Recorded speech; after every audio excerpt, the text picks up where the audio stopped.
France and Germany's different responses to the coronavirus pandemic will contribute to the process of disintegration the European Union has begun to experience since the Brexit vote. France and Germany have long been considered to be at the heart of the drive for more integration and federalization across the European Union. But Berlin and Paris' response to the coronavirus pandemic will contribute to the dissolution of the EU in the long run, according to Yanis Varoufakis. Speaking to LBC, the former Greek economy minister said, "The EU has failed to take into account the dynamic process of disintegration that has begun. I don't there's going to be another exit. I don't think there's going to be Italy leaving or Greece leaving.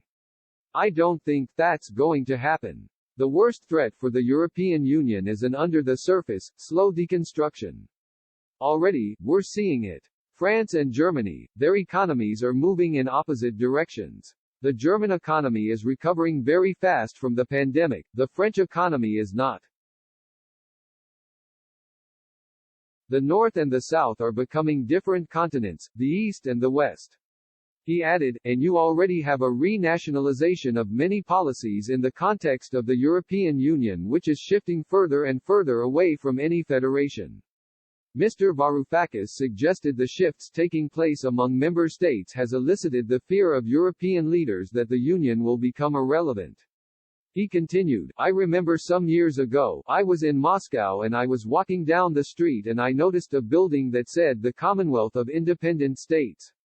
And I remembered the CIS was the successor of the Soviet Union when Gorbachev was overthrown.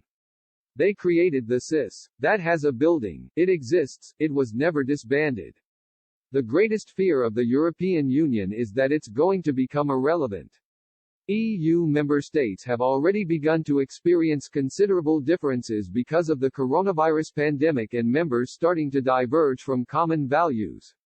Hungary and Poland have increasingly clashed with the European Commission over their pursuit for national policies defying EU rule of law requirements. Italy has repeatedly locked horns with the bloc over its growing deficit and demands from Brussels to reform the pension and infrastructure system to limit the impact of higher spending on the already inflated debt of the bloc's third biggest economy.